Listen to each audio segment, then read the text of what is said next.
Thank you.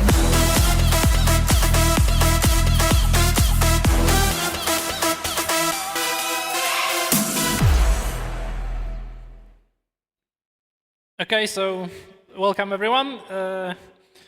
We have only 120 slides to go, so I will start quickly. I'm mostly known as Bonus. I do cybersecurity research, vulnerability research. I like to play CTFs, designing electronics, RF, anything that does anything with electrons, basically. I like cats, ducks, video games, memes, so you'll see a lot of cat pictures, duck pictures, and other memes on the slides, so to keep you maybe not so bored. And going to the topic, the plan for the conference was that I apply as a speaker to the confidence conference to get free tickets and a hotel. Then you get selected in the CFP with a low-effort topic that no one will come to watch. And then you get chosen to present on track 1, which is like the biggest stage. So you have to now you have to try hard to make the slides. So it hasn't worked well. But well, I did get the free tickets and the hotel. But coming to the topic, what is Nix? I called it the do it once tool. The problem in the open source and general software development world is that everyone uses something different to build their own tools. In C or C++, it would be make, configure. In Python, it would be something different. In Rust, it would be something different. And it's very hard to know what exactly the project X will use. On top of that, you have to manage dependencies. Some of the dependency management is built into the language, for example, Go or Python, but some of them, like C++, have external tools for that. That's another layer of complication that we have to deal with. On top of that, you might have yet another step of configuring your build systems. For example, you may need to generate protobuf stubs from your files. Or auto-reconf. Don't use auto-tools, please. So just quickly searching missing dependency on GitHub yields quite a lot of results, including over 800,000 pull requests. So it's a common problem that hasn't been solved to this day. There's the obligatory XKCD about dependencies. So I want to share with you the project which is Nix. Nix is a one build system to conquer them all. It is a build system for everything else.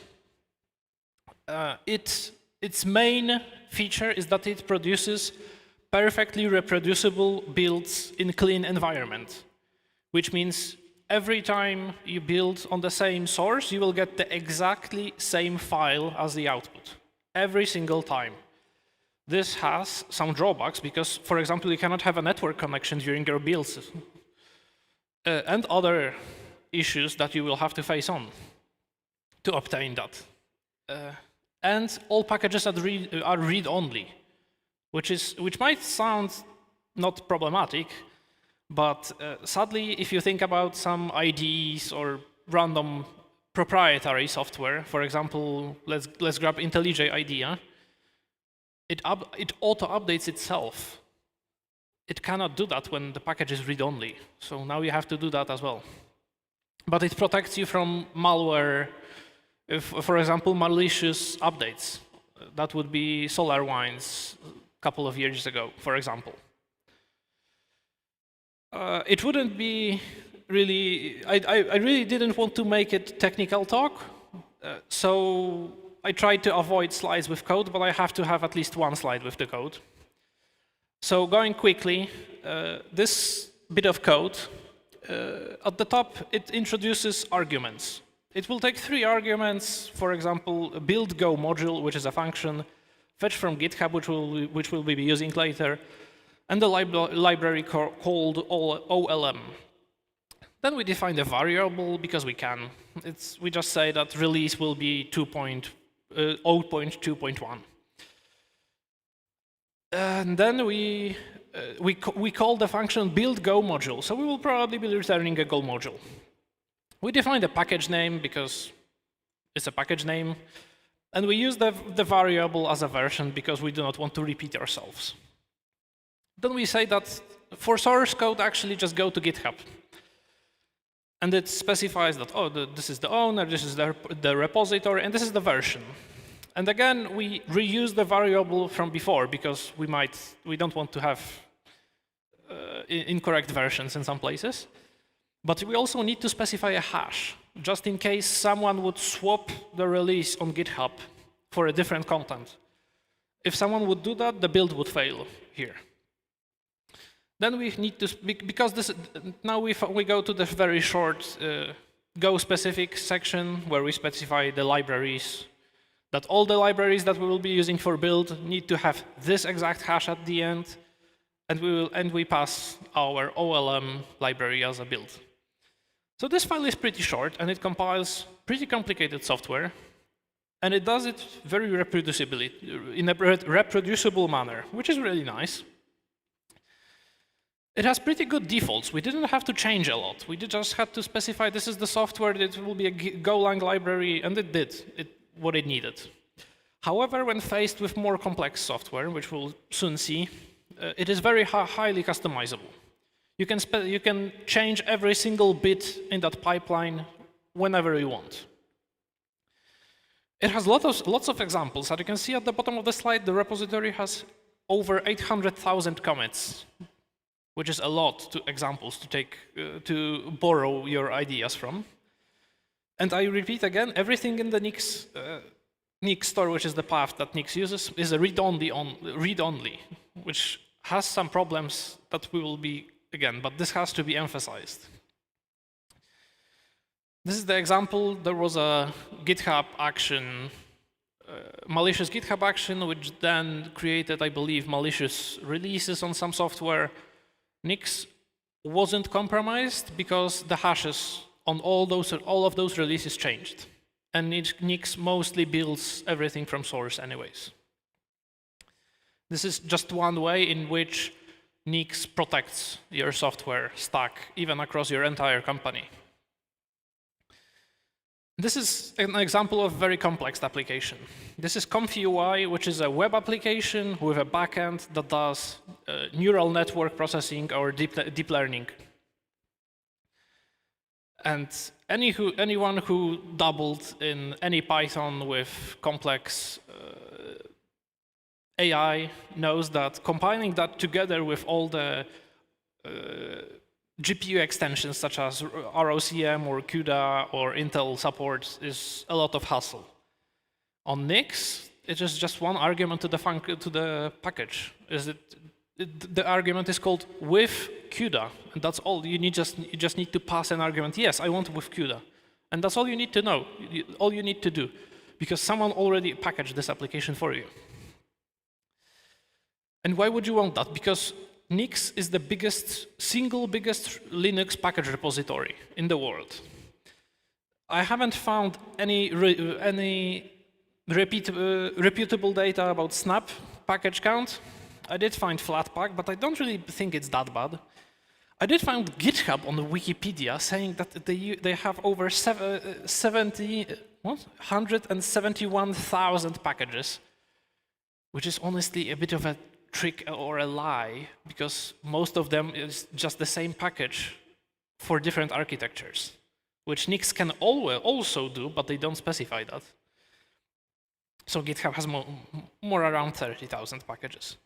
Even the AUR, which is the Arch Linux repository, isn't that big. So I can hear people right there saying that, but Docker already solves all of my problems with dependencies. I just write a Docker file and it works. So here's the side story. I like honing my skills in very different ways. One of them being offensive security, just trying to hack some machines. There is for example, Hack the Box University, but I prefer to hack just my regular university because it's cheaper and I don't care anyways, and I don't have to pay. And then I find more realistic cases in my university, for example, this. This is a string that I got from a server coming up to the port 22. And I looked closely and I noticed that it said that it is a Debian 4, which is like only 15 years out of date with security patches. But then I realized, no, this is only a Debian 7, which is only, 9 years without security patches? So I think hacking your own university is more real life and funny, because on Hack the Box you don't get that outdated. Also, I've noticed that it's running kernel 3.2, which is quite old, quite weird. At this point, you're almost running a Red Hat without any security patches. But coming back to the Docker, I wanted to have an application where I can store all this data from different machines that I can see in the network. Because they were very weird, I had a lot of notes about them. And I found this cool tool on the GitHub. It was open source. It's called OSINT And it had all the packages logged, and with a Docker compose, with a very simple way to run it. Unless, of course, it didn't build, because the build of the Docker image broke. Why did it break?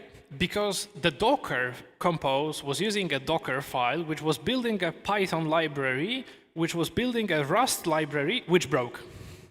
So even if the developer of the project, the OSINT body, did everything well, and at the time when he committed this package, it worked.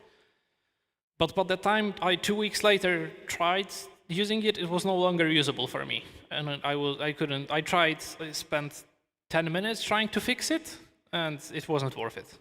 Because this was not the only error I got when trying to build it. Another thing is that a lot of people just use the Docker images available on the internet. It's a Docker hub, it's a Keycloak, everyone knows Keycloak, it's a very reputable application. What could be wrong? And some people might even say you can just go on Docker hub and see how it was built. See? There's image layers, and the command. This is how it was built. So I'm sorry to ruin your day, but this is a lie. And the thing that is shown here is just comments. You can spoof it in whatever way you want. So basically, if you're using any Docker image from outside source that you haven't built yourself, you're just using pre-compiled something, and you hope it's not malicious. And there's absolutely no way to verify that. Because every time you would build this Docker image, you would get a different hash. So with Nix, you kind of solve this problem, because you can build it yourself, this image exact, and then see if the hash matches the one you're running on production. This is basically the better software bomb solution. So my answer to people who are saying that Docker solved this problem, no, it didn't. It just made it easier. OK, coming to chapter 3, because we are still only below half of the slides. Now we need to think big brain. What if entire server configuration was a package, and we could build it reproducibly? So in my Nix store, I found this file. Don't worry if you can't read it. It will be larger. The yellow part is just the hash of the file. If you would do SHA-256 sum, this would be the hash. Then it's the name of the file. This is a configuration for Pipewire Audio Daemon. Then there's a git commit from my repository that contained Nix for this file. And we do not care about the last part. Second of all, Nix has a lot of already pre-packaged software for NixOS, which you can run very simply, and there is a very nice way to look for all the options. I will just show you a quick example of the power you have. Because if I would ask anyone how to run Keycloak, it's not that easy. It's not Docker run Keycloak, blah, blah, blah. You would need to port forward. You would need a reverse proxy. You would probably need to generate configuration files. It's complicated. On Nix, it's very easy. You just say services Keycloak enable true. And that's all you need to know. I changed the default port because default port was 80 and I do not like it. So I just changed the HTTP port to 1337. And then I said I want a reverse proxy because I like HTTPS. So I said services carry enable true. And then I create a virtual host for example.org that just proxies the traffic to Keycloak. This is pretty much all you need to do to run a Keycloak. And it's also as easy for almost any other application. You would want a Mattermost server, services Mattermost enable true. That's all you need to do. And it's very easy and clean. If you would look at the root file system of a NixOS, you would see that there was bin, because every Linux has a bin folder, except that there's only one file in there. There's bin sh, which actually isn't a file, it's a symlink to Nix store, because everything is in Nix store. If you think about it, it has some downsides, but I will keep this as a riddle why. Then you would see /boot probably, because you want to boot into your operating system. You'll probably have some dev files. etc, this is where you store your configuration, except as I've shown before, you store your configuration in Nix, which generates files in Nix store. So those are just symlinks to Nix store as well. You would have your home, which is normal, the run, and the var lib, which is very different from other operating Linux distributions, because I lost one transition slide. Because a lot of your persistent data is stored in var lib. But this also means we don't really have like the usual paths that you would expect from other distributions. For example, no /lib, no /lib64, no USR, no sbin.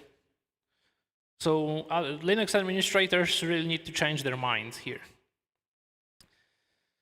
Here's another example from my life where NixOS was really nice, or would be nice to have. I have a home lab in Warsaw, which I'm running off those very nice mini PCs with laptop CPUs because they use less power. But then I realized they only have like 1 gig, and it's slow, and I want to be fast. So I just bought a USB dongle that supported 2.5 gig, and it was fast. The problem was that Proxmox arbitrarily decided that Linux networking interface can only have 15 characters, and it will break if it's longer. And because of systemd predictable network interface names, blah, blah, blah, the name was really long, and it was longer than 15.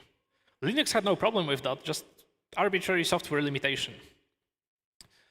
So what I did was quickly add a udev rule just to rename the interface to ETH0. And everything worked fine, and there was no problem. Except that if you would be a system administrator and received this system, you would be so confused what happened and why someone did that. And it would take you a long time before you even found that patch. In NixOS, you can just, it's in the code. It's well documented. It's right beside the rest of the configuration for the system. For example, this is a quick code that I do not want you to read, but this enables SRIOV on Intel consumer GPUs. So I can slice my GPU for different VMs. Normally, this would be horribly hacked and undocumented. Here, it's just in the code. You can see what happens. You can easily update it. This is, in my opinion, almost perfect tool for infrastructure as code, which is what a lot of big companies are striving for.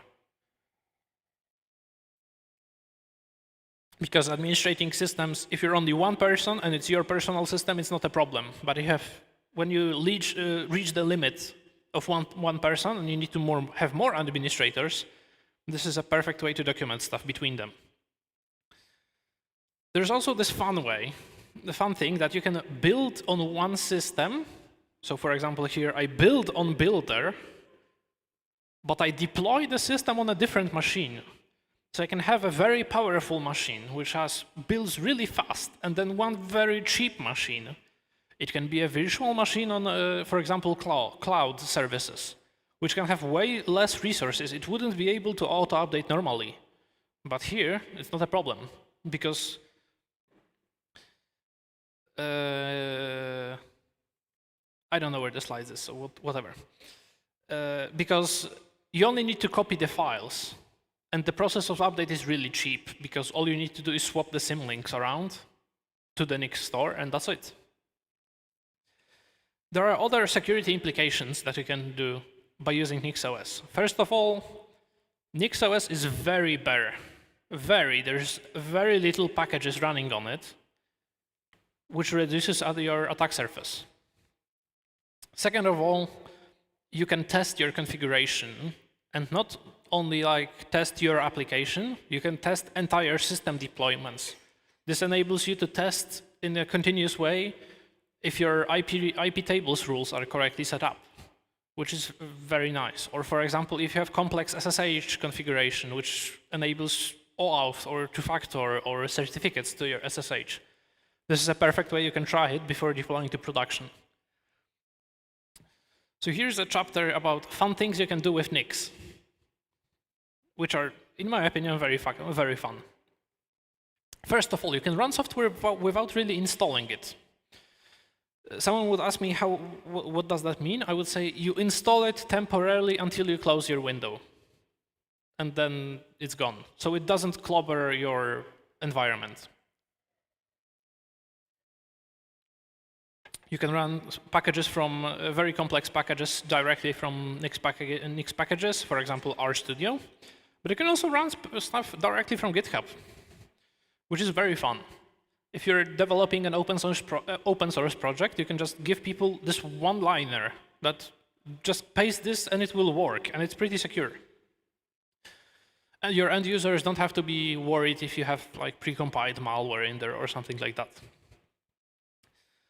Second thing, you can do scripts in a very fun way, because if you give someone just a shell script, they might not have dependencies for it to run, and then they have to look, oh, I'm on this distribution, I don't have this executable, what's the package name that provides it, blah, blah, blah. Here, you specify that my script will be run by Nix shell, and then you have additional comments that say, oh yeah, actually, I'm going to use this bash, I need these packages from the Nix repository, and I pin the exact commit from Nix packages. So it will be perfectly, every environment for everyone will be exactly the same. You can bundle stuff, which is very weird and very fun. You can bundle, what I mean by bundle, you can compress entire applications. This includes GUI applications into a single executable file. So you can have, for example, I did Nix bundle, Nix packages, KeyPass XC, which is a very complex application with Qt, I believe, and other stuff. And it generates, honestly, quite a large file, because it's like 260 megabytes. But this is just the one file. You do not need anything else on the system. You can just copy it somewhere, and it works. I've actually used it once to recover almost dead system, because I had a very poor connection to it. Not very poor connection, I had a very unstable shell on it, and I didn't have any tools on there. So I created static files and sent the tools over the network to it. You can actually build Docker images from Nix. If you have a Nix package, you can just say, oh yeah, actually, I didn't want a package, just build me a Docker image from it, and it works. Which kind of solves the problem of not knowing what's inside the Docker image. If you can build a Docker image, you can also build a VM disk image. If you're running in a cloud, for example, in EC2 or Azure, you can just say, oh yeah, actually, I just want to Nix build this exact file will build you a runnable Nix ISO, which will start with GUI with Plasma 5, and it will have Mattermost desktop client, kubectl, and Firefox on it. And the machine could be completely offline. This is a very good way to get packages and the working systems across air-gapped components. You can do cross-compiling, which is very interesting. If you've ever hacked some IoT devices, you already know that there is a lack of tools on there. You probably want like a GDB or a Dropbear server or something like that. And cross-compiling sucks. The best the community has come up is buildroot, which is quite good, honestly. But you can do it in a single liner with Nix. Like, this is the command. You just say, oh, actually, just don't build from packages. Just build from packages cross, and then I specify the platform. This builds GDB for ARH64. You can compile static binaries as well, without any problems. I will tell you, this slide is a bit of a lie, because this build actually fails, because OpenJDK doesn't really want to be built statically, but a lot of tools are able to compile, to be able to compile it. And because you can do remote updates, I didn't say you can do, okay, so you can do remote updates, because when everything is based off Nix store, if you copy the files to the VM over SSH, rsync, whatever, all you need, as I said previously, all you need to do is swap some symlinks, which is very cheap, and then restart the software, because like I said, you need to restart some daemons to launch new executables. But if you think about it, here are the slides I was looking for. There are some tools, for example, Colmena. I don't know how to properly say it, which do a lot of that. So they automate building the image on one machine, copying it to the target, and then restarting properly some services on the target. It restarts only the needed parts. But what happens if something fails during this remote update? Well, Nix is fun because you provided new files to the Nix store, but if you don't delete the previous ones, you can just go back. There's no problem rollbacking, which is very nice in some dire situations where if you update the package and everything breaks, now what? You either would have to snapshot the entire VM, which is problematic. Here you can just one command rollback. Additionally, if something goes really bad, you can just reboot. And in the bootloader, you see all the versions of the software you've used. You can just say, oh, actually, we've just noticed that 3 months ago we had a problem. You can just go back 3 months ago. And it's all one repository. If you've ever tried committing, for example, to a Debian package, good luck. This is a Kitty package on Debian Salsa GitLab. It has the whole 0 stars because it's a mirror, quote-unquote mirror from the package maintainer. Have fun committing there. And Nix packages is just one very big, very popular, very public repository on GitHub. So here's the last part, the reality check, because everything I've said to this point was very fun, and it sounds like the best tool ever created. So let's talk about what are the downsides, and is it really worth using? As I've said, it's only just one huge repository, which means that sometimes it can take a long time for someone to merge stuff. I've seen commits being merged in 40 minutes when it's very needed. I've seen pull requests being merged in a couple, for example, 2 or 3 days.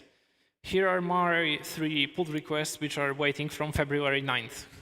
It doesn't mean that I cannot use them. On my systems, I've overwritten everything that they already use these pull requests, which isn't the problem. But if you want to commit something to the upstream, it can take quite a long time. Second of all, it's very not nice to play with quick edits. What I mean by that, for example, you're playing Hack the Box. You connect it to the VPN, you see a website, you get an IP, you see a website, you want to add it to etc hosts. Yeah, sure, but your etc host is a symlink to etc static hosts.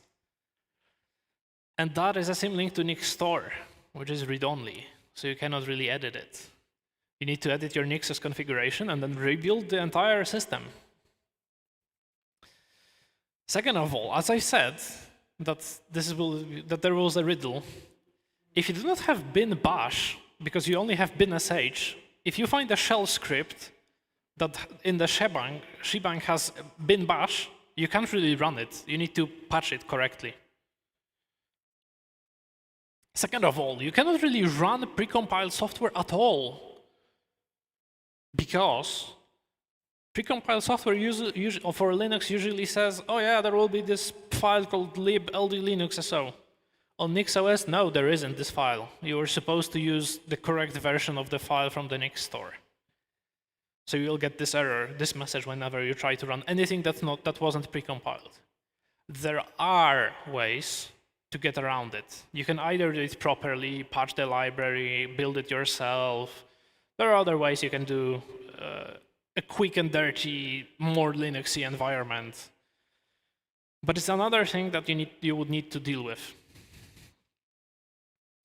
One of the questions that I almost instantly got is, which compiler actually owns this? Like, this is a big project, 800,000 commits. So is it Oracle, Red Hat, Google, like, who owns this? And the answer is no one. It's an open source foundation, and the quote-unquote company is in Germany, and it's a non-profit one. So, and it's all on MIT license, so everyone can use it. Let's quickly compare it versus Docker, because this is something that people might want to know. When we compare languages, Docker is very easy to do. It's like one copy, run from entry point is very easy. Someone can teach you Docker in 5 minutes. Nix is a properly functional programming language, which has its own skill level that you need to learn. That didn't make any sense, what I just said. It's a different programming language that you need to learn, and that takes a lot of time. But because it's a proper language, you can do a lot of stuff in it. For example, if you wanted if you ever try to build a Docker image with the Git repository hash in it, it's a nightmare. There are so many hacks and cursed tactics I've seen. If you want to build 5 images from the same repository, you need to copy and paste very often. Nix avoids that. Docker images can break when building due to the nature of them being so simple. And Nix, if you do it properly, and it will build every time, unless something is very wrong, and then you have to investigate why it went wrong. Nix has verifiable content, which is basically your software bomb exactly shown why, what happened, what libraries are using, what version of them are you using. Are you using a proper image on the production, or were you backdoored, for example? With Docker, like YOLO, it's a file. I will run it on production. Versus Ansible, because when you're using NixOS with remote updates, it's basically Ansible at this point. So I decided to make a comparison with that as well. So honestly, both are easy to start and hard to master. One is using Nix and one is using YAML with Python. Arguably, YAML with Python is easier, but I know that some sysadmins, Linux ones, already hate it, so they've seen enough YAML for 10 years.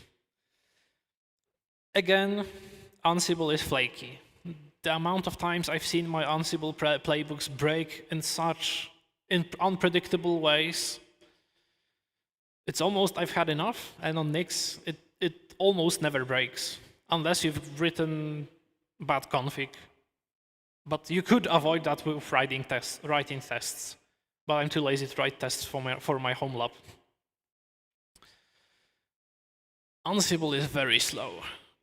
And at this point, Ansible is like, yeah, we're slow. You go to a GitHub, you see the issue, why is Ansible so slow? And the maintainer said, yeah, it's slow, deal with it. Nix is sluggish. It could be better, There are pull requests ongoing which will improve the situation. It could be better, so it's only orange here. And Ansible doesn't really have that many galaxies. You either have to write it, and using a galaxy is just running someone else's code. And they're often very complicated, and you do not want to spend a lot of time verifying it. With Nix, there are a lot of modules, and everyone knows where to find them on Nix packages. And they're pretty easy to verify if there's a backdoor in them, unlike Ansible. So, should you run NixOS on your laptop, work laptop? Honestly, no. It's annoying, and if you would do it without proper prior information, prior training, prior exercises, you would be so annoyed that you cannot even open a web browser. Additionally, probably your company requires you to run some proprietary software that wouldn't even run on NixOS without a lot of patches. Should you install Nix as a package manager on your work PC? And to this, I say yes. It's like the biggest package repository on Linux. It would be really a shame to not use it. Additionally, that you know if it's backdoored or not. So this is a very honest yes for me. Should you use Nix to create what I called controlled development environments? Because if you've ever been a software developer, sometimes it's you have like nice code, but if you ever touched legacy software, you need to do some rituals. You need to burn proper wood and then light the mood candles and then pray your laptop properly compiles something. Or just do it twice or 3 times, maybe sometimes it works. And to this I would also say yes. This is a very cheap way to create the exact same development environment for every one of your developers. This point has a small asterisk that I didn't add. We did not talk about Windows, because Nix is supported only for Linux and Mac. On Windows, there is a project to do it, but it's very hard to get repeatable builds on Windows due to so many leaks and lack of proper sandboxing. Should you use Nix to build your software as a company? This is mostly not as a person, as a company. And as a company, I would say maybe. But this has bigger implications that you would have to watch out for yourself and think about it by yourself. So I will not say yes or no, definitely. It's worth checking out for me. Or should you run NixOS on your servers? And this is again a maybe. It has some potentials to save resources because of easy updates and stuff like that. And if you want a verifiable infrastructure, this is the way to go. But it does rule out certain options that people would take for granted. So this is again a maybe. And that's it. I would propose you to use Nix, get rid of all of your why does it not build this time problems, and be happy. And thank you for coming to my talk. If you have any questions, I can answer them, if we have time. Adam Kliś, STM Cyber, gorąca brawa. Dziękujemy bardzo serdecznie.